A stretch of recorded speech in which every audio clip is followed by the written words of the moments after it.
While we try and get in touch with Sam Lee, Manchester City correspondent for the Athletic. Let's hear from Pep Guardiola. He insists, Charlie, he is determined to turn it. It'd be funny if he said he wasn't that bothered, but he insists he's determined to turn things around at Man City.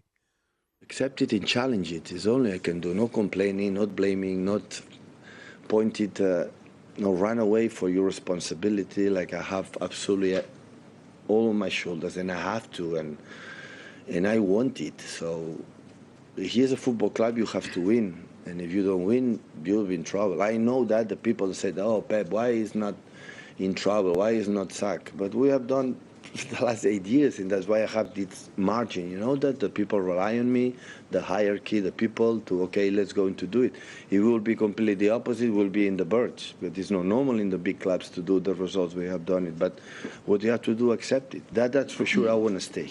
But the moment I feel I'm not positive for the club, another one will come, have to be. But I wanted the opportunity. I wanted the opportunity to give me to try it. I don't want to run away. I want to be there. I want to rebuild the team in many aspects from now on until the end of the season, the next seasons, to to try to continue up there. Totally insane to hear Pep Guardiola saying, yes, look, I want to stick at it, give me time. Yeah. How has this possibly happened in a football season? Sam Lee is Manchester City correspondent for The Athletic. Hey, Sam, how are you? Sam. Hello, all good, thanks. How's it going? Is it quite refreshing to just have to report on City being rubbish for a bit?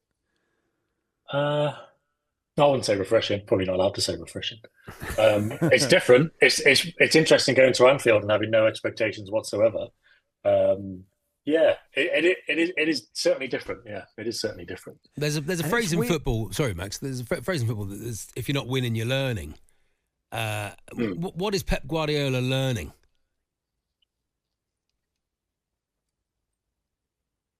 I don't know. Maybe just coping in extreme circumstances. Because I think everything that, like every fail-safe that he would have now to kind of go, okay, well, this gives us solidity, or maybe we could try it this way.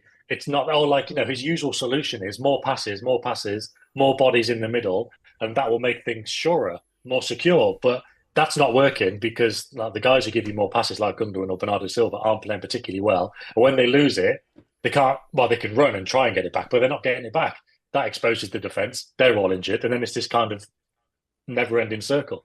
So I don't know. I suppose it's just coping in these circumstances where everything he would try, whether it's in terms of players or an approach, it doesn't really work because it's just not there at the minute.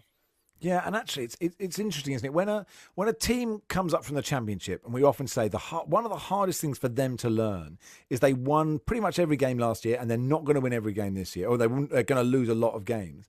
When you think about everyone at Man City, like even just the receptionists, like the people who haven't been there for 30 years, none of them experienced not winning in 6. I just can't think of how many people at that club, even non-playing staff, have experienced not winning in 6. And psychologically, that just must be weird. The atmosphere around the dressing room and around the training ground must be really weird. Yeah, well, this is the thing in terms of around the club, you're right. All the people who have kind of got nothing to do with the actual playing side. Because, cities like Google or Apple is massive. There's loads of people there who, they won't go into that playing bit. And obviously for those, it's weird because you speak to those more than you speak to the people who are playing. But yeah, after the Spurs game at the weekend, it's like, okay, well, this is obviously not a good result, but go back to the training ground, do it again every day. And it's in that sense, it's kind of the same as when they're winning all the time. You forget what's just happened and you go again. But then, you go 3-0 up against Feyenoord and you think, okay, here we go. And then it kind of comes crashing down again. Not exactly where do you go from there, because they do just come back in and they try again. And that prearranged visit with Rafa Nadal, everyone's smiling again. But it obviously is a weird situation where, again, everything they're trying, it's just not enough.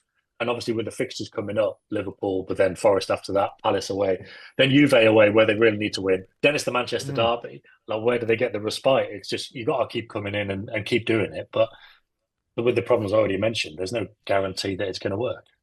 And how do you think, it's fascinating to think how they will set up against Liverpool. Because I was wondering, could they, you just can't imagine a Pep team ever doing this, and it would be so unlikely, but could they just play a low block? Haaland, is Doku fit, get some pace up there and just sort of change how they play? Or is that an oversimplification on the fact that it's actually quite hard to learn how to play like that, and none of those players have been trained to ever play like that.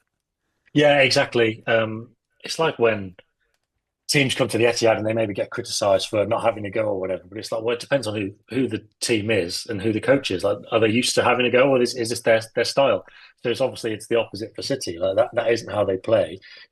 The same midfielders aren't used to blocking in the same kind of spaces that you'd get when like a Roy Hodgson team would come, because he teaches them how to do that all the time. But yeah, it is interesting. You've had City fans wondering how they'll approach it.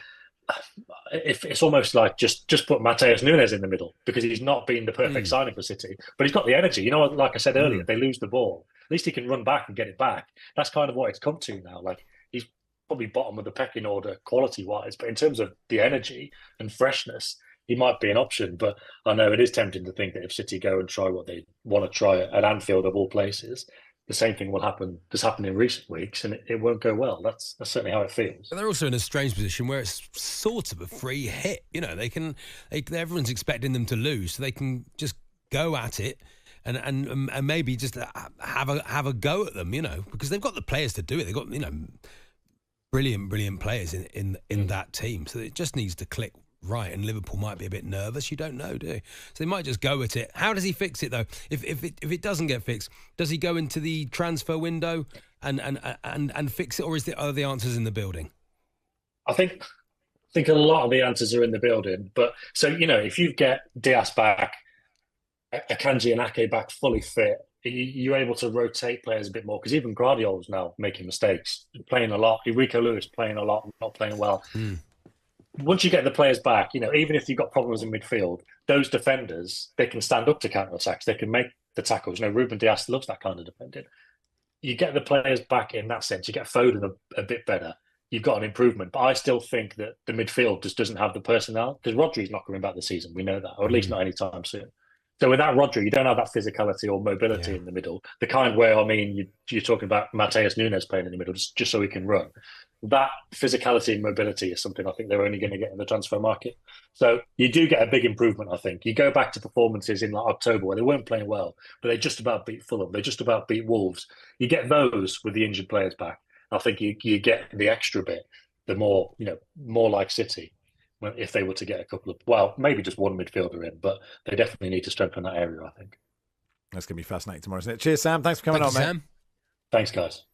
Sam Lee there, a Manchester City correspondent for The Athletic. I think Charlie, the Brilliant Football Cliches podcast, was doing how many games in a row would Pep have to lose for them to sack him? Oh, yeah, that's a great question. Isn't it? Yeah.